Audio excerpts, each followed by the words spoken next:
اور یہاں کھانا بھجوا رہے ہیں. سبحان اللہ. ہم نے کہا وہاں پکوا رہے یہاں بھجوا رہے ہیں. تھوڑی دیر کے بعد دیکھا تو قاری امان رسول سر پہ امامہ باندھے ہوئے, ہاتھ میں عصا پکڑے ہوئے چلے آ رہے ہیں. ہم لوگ قریب گئے, اور جب قریب گئے تو قاری امان رسول کے آنکھوں میں آنسو نکل رہے تھے, اور وہ یہ بات ہم لوگوں کے سامنے کہہ رہے تھے کہ آج پیلی بھیت شریف سے ایک ایسا عالم ربانی چلا گیا کہ جس کا گھاٹا اب بظاہر تو پورا ہوتا ہوا ہم دیکھ نہیں رہے ہیں. ایک ایسا قاری قرآن چلا گیا کہ جو ضالین کا مخرج جس کی ادائیگی میں مجھ کو کتنا وقت لگا ہے, تب میں اس منزل تک پہنچا کہ حضور مشاہد ملت نے فرمایا قاری امانت, اب تم پوری دنیا میں کہیں بھی قرآن پڑھو گے, جو تمہارے قرآن کو سنے گا وہ یہی کہے گا کہ قاری امانت قرآن بہت اچھا پڑھتے ہیں, بہت اچھا پڑھتے ہیں, قرآن بہت اچھا پڑھتے ہیں. اور واقعی میں قرآن بہت اچھا پڑھتے تھے. کیا آپ لوگوں کو یاد نہیں ہے؟ بس میری آخری بات ہے کہ جب عرس ندوی ہوتا ہے, سبحان اللہ, اور عرس ندوی کے موقع پر جو سب سے زیادہ قرآن شریف کے وقت میں آواز اگر کسی کی سب سے زیادہ کانوں میں رس کھولتی تھی تو وہ آواز قاری امان رسول کی ہوتی تھی. اور پھر وہ درود تاج شریف, سبحان اللہ, درود تاج شریف تو وہی پڑھتے تھے, وہی درود تاج شریف پڑھتے تھے. اور جب وہ درود تاج شریف پڑھتے تھے تو پھر ایسا ایک سما بن جاتا تھا کہ جو جہاں پر ہوتا تھا اس کا دل یہ چاہتا تھا کہ قاری امان رسول صاحب پڑھتے رہے اور ہم سنتے رہے. تو ان کا یہ عرس مقدس ہے. بس میں بات کو یہیں پہ ختم کیے دیتا ہوں, وقت بہت زیادہ ہو گیا اور مجھے اتنی دیر بولنا بھی نہیں تھا, لیکن کیا کیا جائے, بہت قیمتی باتیں ماشاءاللہ, بہت دماغ میں باتیں آئیں, کچھ میں نے بیان کر دی.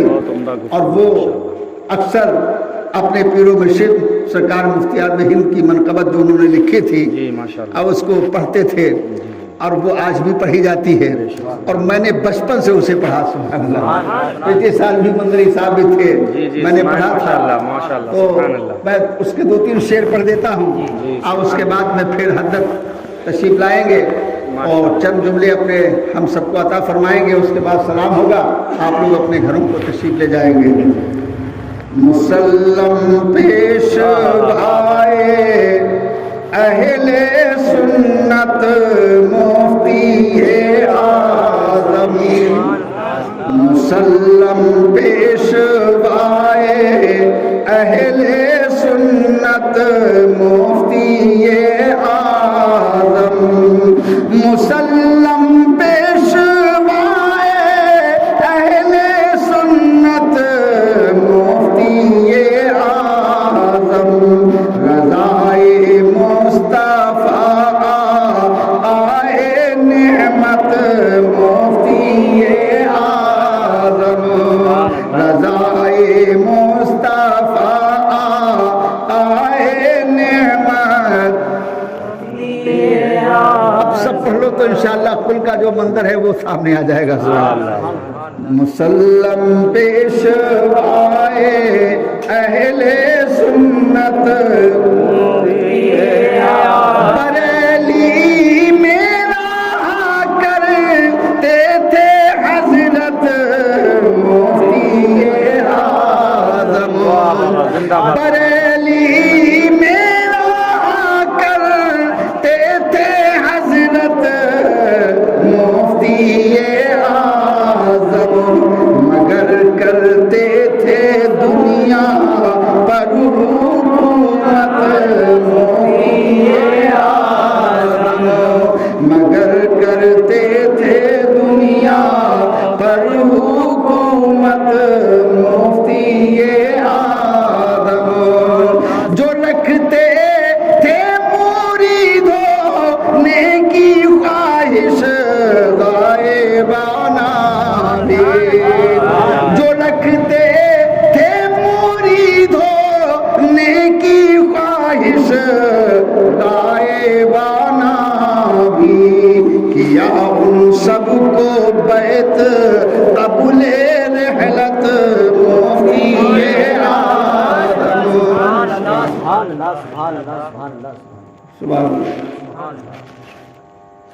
امانت اہل ہندو اس بات پر شاہد امانت اہل ہند پاک ہے اس بات پر شاہد بدل دیتے تھے منٹوں میں حکومت بدل دیتے تھے منٹوں میں حکومت مفتی امانت نیشہ اختر نازانے شاہ ریحانے وہ کون سی کرامت تھی وہ پہلے وہ سنے گا جنازے سے اٹھا کر ہاتھ پکڑی چادر اقدس جنازے سے اٹھا کر ہاتھ پکڑی چادر اقدس وہ تم زندہ یہ ہے زندہ کرامت مفتی اعظم وہ تم زندہ یہ ہے زندہ کرامت مفتی امانت نیشہ اختر نازانے شاہ ریحانے امانت سبحان اللہ دل کا وہ سو رہا ہے امانت نیشہ اختر نازانے شاہ ریحانے یہ دیکھی اپنی آنکھوں سے کرامت مفتی اعظم یہ دیکھی اپنی آنکھوں سے کرامت مفتی اعظم وہ تم زندہ یہ ہے زندہ کرامت مفتی اعظم جو بھی میں نے بیان کیا میرے بولنے میں قصدن صاحب لفظن شرن مانن کوئی غلطی ہو مولا اپنے فضل و کرم سے معاف فرما وآخر دعوانا ان الحمدللہ رب العالمین اب بلا تاخیر ہماری ہو گئی تقریر ماشاءاللہ بس دعا ہو جائے آپ کی اب آپ ہی دعا فرمائیں گے جو کچھ ہے آپ ہی کو کرنا ہے میں نے اپنا کام کر دیا آپ کا حکم تھا اور میں بھی یہ چاہتا ہوں کہ بس آستانہ شہید غدا پر ایک مفتی اعظم کے چہیتے لاڈلے کا پل شریف ہو رہا ہے اب سرکار کی بارگاہ میں التجا ہے کہ سرکار آپ کے مدار پر ذکر علماء ربانین ہو رہا ہے تو اس محفل میں جتنے لوگ موجود ہیں سرکار اپنا کرم اور اپنی نوازشات عطا